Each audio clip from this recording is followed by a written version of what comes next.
How can you stand out and how can you sell more? That's what we're talking about in today's video. This is a behind the scenes look working at a tech company. We got the chairs, we got the kitchen, we got the cool lights. We are headed into the big, important executive conference room right now. I hope you enjoyed the behind the scenes look at my office. I come in 5 days a week, and anytime you see me making these videos, it's because I'm staying late, about 5:40 something p.m. I work hard during the day and I stay late so that I can find the opportunity to give you an authentic look into my life, since I know you guys are interested in the ups and the downs of my sales career, so that hopefully you can pull from that experience to, one, be entertained and also educated to find more success sooner rather than later.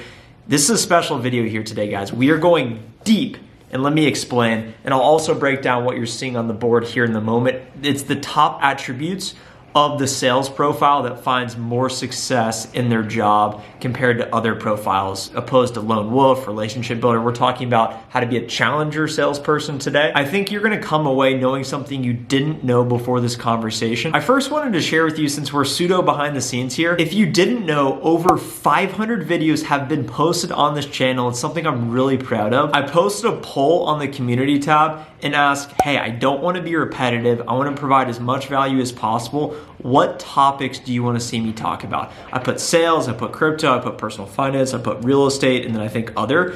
The majority of you voted, over 450 people voted primarily for sales. So we are doubling down on sales content starting in today's video. We are talking about the challenger sale. My company had this guy come and speak at one of our sales kickoffs, so that instantly gave him a lot of credibility. A lot of people have said you got to check out his book, so I finally started reading. So just note that this video is as much self-development for me as it is sharing with you guys what I just learned as it's fresh. Essentially, he talks about there being different profiles of high-performing salespeople. They did a study of over 7,000 sales organizations, which is actually a really big deal.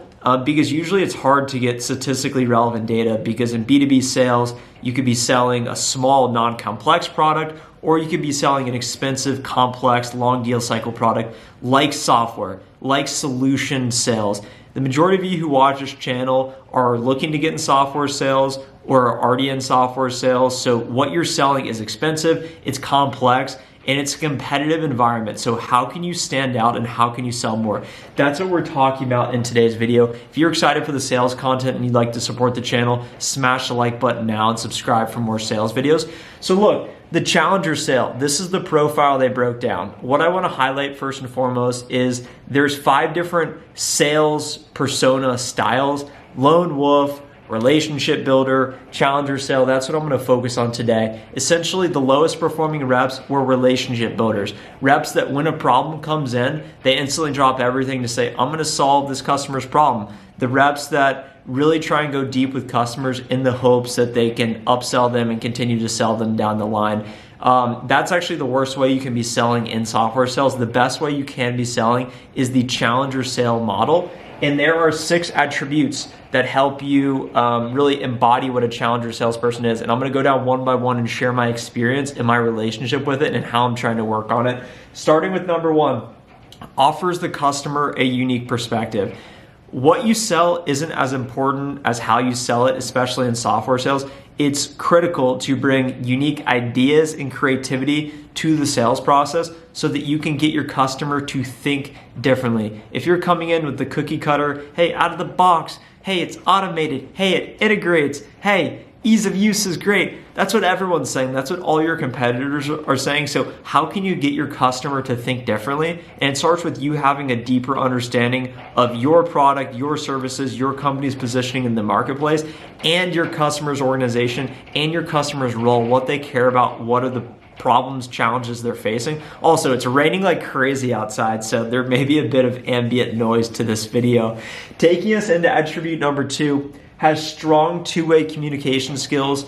That's pretty intuitive. If you're working in sales, you need to be an effective communicator. You need to be able to succinctly articulate a message based on the rhetoric and dialogue you were trying to translate to the customer. I threw out a lot of buzzwords there, in essence, to say this is a skill I have worked on extensively. I make videos daily so that I can talk into a camera for 8 minutes straight and use few filler words. Now that I'm thinking about it, hopefully I don't start using filler words.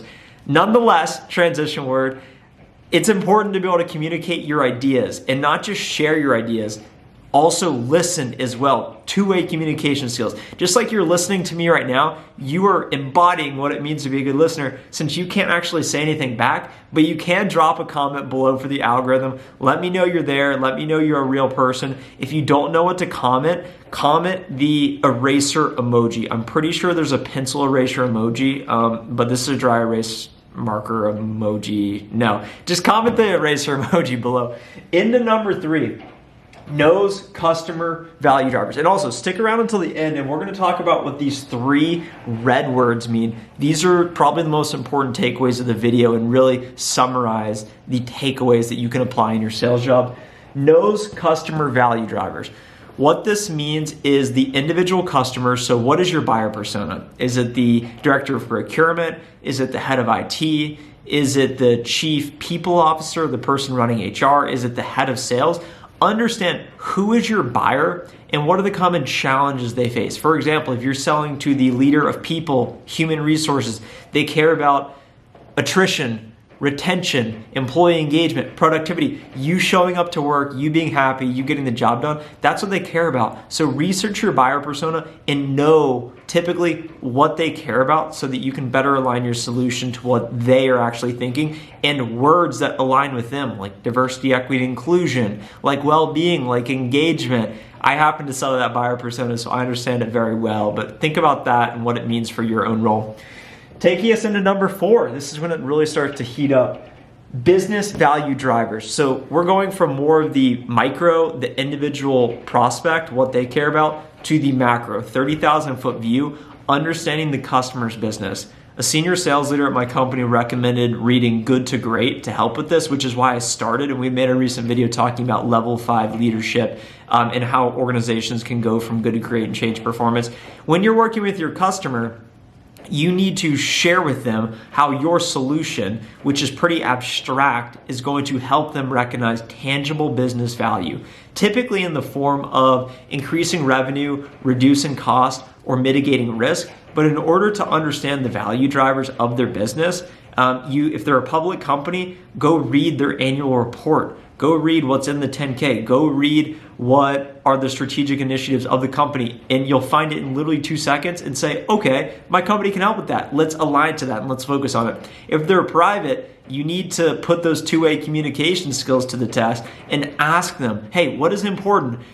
What does your executive team care about? What are the 2022 priorities for the company? And how does your role uniquely contribute or align to it? Think about it for your own company. Maybe in your sales goals, the company's goal is to grow by 50% year over year. That's the company goal. You as an individual rep, your goal is to hit quota. Your quota directly contributes to the attainment of the organization, the growth. So think about that in the context of your buyer. How does their role, how do their incentives align to the overall organization success? The better you can do that, the better chance you have of the executive team actually saying, yeah, let's actually spend XYZ amount of money on this expensive software, because the sales cycles are really hard to win. So you got to do everything you can to improve the odds in your favor. And if you're looking to improve the odds in your favor, connect with me on LinkedIn now. I'm plugging myself left and right, but if you don't make the ask, you never receive in sales.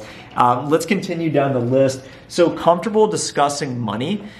This is really important as well. Your solution costs money. You need to understand the prospect's buying process as well or better than they do. Okay, look, who's signing the contract? When can you sign by? What needs to happen in order to get approval? And that takes us into the final one because they're very similar. Can put pressure on the customer. You need to be able to pressure test them. You need to be able to stress them.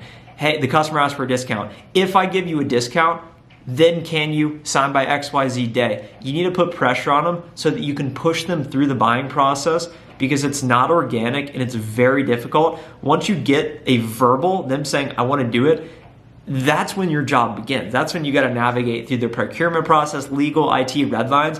And the better you understand that process, the better you can put together a mutual activity plan, something I don't do well of, but to keep them accountable, the higher chances you have of winning the deal. Look, when we look at these 6 attributes of a salespeople, think about what do you do well today? What do you want to work on? The better you can do these things, the better you're going to do in your job. And the overall takeaway, if you can see this, teach, tailor, assert control. You need to teach the prospect why your solution will help them and their business. You need to tailor the solution to them and customize it based on their unique demands. And then you need to assert control when it comes to, okay, you said if we could do this, then we could get the deal done. Okay, we did that. What happens to get it done? Assert control, ask what you want, and ultimately that's what it takes. And just know I'm learning how to do these things just like you guys are, but it starts with understanding them, acknowledging them. Where are you good? Where are you bad? And how can you improve? That's what we're all trying to do here, which is why I appreciate you guys so much for watching my videos. We're all in the race together. I'm a frontline sales guy. Anyways, if you enjoyed the video today and got any value from it, smash the like button now. Comment the eraser emoji or anything you want below. Subscribe to the channel for more sales videos. Connect with me on LinkedIn. I put the tick in the talks. Follow me on TikTok. Bye, guys.